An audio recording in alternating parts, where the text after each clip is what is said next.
Topic number 97 is about RNA processing. RNA processing का मतलब है कि जब ट्रांसक्रिप्शन हो गई है, डीएनए से एक आरएनए का स्ट्रैंड बन गया है, उसके बाद उस आरएनए में कौन सी चेंजिंग्स लाई जाती हैं। प्री मैसेंजर आरएनए कहते हैं कि चेंजिंग्स के बगैर जो फ्रेशली ट्रांसक्राइब्ड आरएनए होता है उसको, वो फंक्शनल नहीं होता, मतलब उससे प्रोटीन तो बन सकती है लेकिन प्रोटीन जिस जगह पर बननी है उस जगह वो बाहिफाजत पहुंच जाए ये उसके लिए मुमकिन नहीं होता। वो बहुत वल्नरेबल होता है टॉक्सिन्स के, कि उसको रास्ते में मुख्तलिफ चीज़ें नुकसान पहुंचा सकती हैं। और इसके अलावा उसके अंदर कुछ एक्स्ट्रा पोर्शंस भी होते हैं जिन्हें रिमूव करना ज़रूरी होता है। उन एक्स्ट्रा पोर्शंस को कहते हैं इंट्रॉन्स। ये पोर्शंस किसी प्रोटीन को ट्रांसक्राइब नहीं करते हैं, ट्रांसलेट नहीं होते किसी प्रोटीन में, इसलिए ये एक्स्ट्रा होते हैं। दूसरा ये होता है कि 5 प्राइम एंड के ऊपर एक जी कैप लगाई जाती है और 3 प्राइम एंड के ऊपर एक पोली ए टेल लगाई जाती है। पोली ए टेल के अंदर 100 to 300 जो है न्यूक्लियोटाइड्स होते हैं। This is important for MCQs.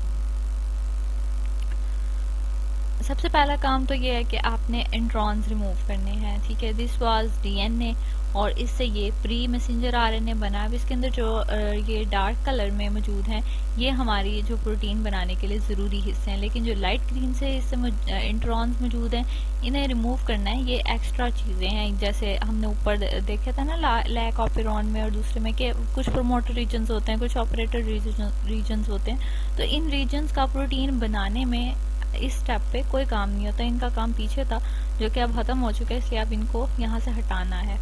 तो सबसे पहले इनको हटाया जाता है और फिर बाकी जो बचता है वो होता है मैसेंजर आरएनए। उसके बाद इसके एक साइड के ऊपर पोली ए टेल लगा दी जाएगी 3 प्राइम एंड पे, और 5 प्राइम एंड पे क्या लगा दी जाएगी, जी कैप। यहाँ पे इस स्लाइड में सिर्फ एक स्टोरी है, इसमें आई डोंट थिंक सो कि इतना कोई इम्पोर्टेंट होगा ये एग्ज़ाम के लिए। मैंने इसके लिए पास पेपर चेक नहीं किए, but I just don't think it is B important. इसके अंदर बेसिकली स्टोरी है कि किस तरह से पता लगा था कि मैसेंजर आरएनए के अंदर एक्सॉन्स मौजूद होते हैं। जो मैसेंजर आरएनए बनाया गया था ना डीएनए से, उसको वापस उसी डीएनए के साथ अटैच करने की कोशिश की गई थी। तो वो कुछ जगहों से अटैच हो गया था और कुछ जगहों से वो अटैच नहीं हुआ था, वहाँ पे डीएनए के वैसे ही as it is loops DNA के ही बाकी रहे थे। अगर तो वो एज उसके जितना डीएनए के अंदर सीक्वेंसेस थे आरएनए में भी उतने ही होते तो वो इस तरह से अटैच होता, लेकिन वो इस तरह से अटैच हुआ था तो इससे मालूम हुआ था कि वो एक मैसेंजर आरएनए जो है उसके अंदर कुछ जो है सीक्वेंसेस कम हैं। इसका मैकेनिज्म क्या होता है कि इसका स्पेसिफिकली सीक्वेंस लेवल पे मैकेनिज्म क्या होता है इंट्रॉन को रिमूव करने का। प्रोटीन्स होती हैं जिन्हें कहते हैं SNRNPs, ये बाइंड कर जाती हैं जहाँ पे इंट्रॉन और एक्सॉन्स का आपस में जंक्शन बन रहा होता है, ये डार्क ग्रीन और लाइट ग्रीन का जहाँ पे जंक्शन बन रहा है वहाँ पे ये प्रोटीन्स अटैच हो जाती हैं और फिर इस तरह से ये प्रोटीन्स पहले उन जगहों पर अटैच होती हैं, फिर ये प्रोटीन्स आपस में अटैच हो जाती हैं और इनकी इस तरह से अटैचमेंट से ऐसी कॉन्फ़िगरेशन बनती है कि उसके बाद जब कट लगता है तो ये सारा जो एक्स्ट्रा पोर्शन है ये यहाँ से निकल जाता है और जो ही ये यहाँ से निकलता है दोनों साइडों वाले जो पोर्शंस हैं उन्हें आपस में फौरी तौर पे जोड़ दिया जाता है, तो हमारे पास एक जो है वो मैच्योर मैसेंजर आरएनए आ जाता है।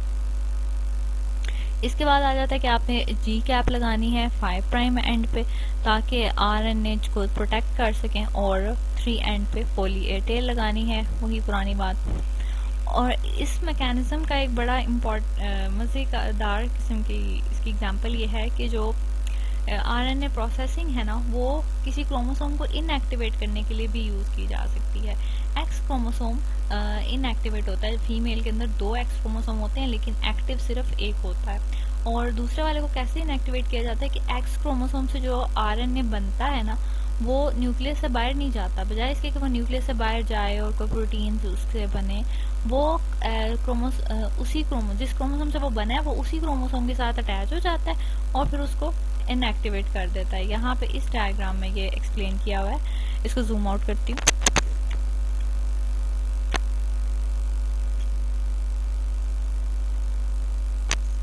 देखिए, दिस वाज द क्रोमोसोम, इसके अंदर ये है एक्स इस्ट जीन, जिससे वो आरएनए बनना है। अब ये आरएनए बन चुका है और ये वापस उसी क्रोमोसोम के ऊपर आके अटैच हो गया है, और जब खुद अटैच होगा तो इसके बाद इसकी मिथाइलेशन हो जाएगी, इसके साथ हिस्टोन प्रोटीन्स आके अटैच हो जाएंगी, तो बिल्कुल सारा एक्स क्रोमोसोम जो है वो कवर्ड हो गया है और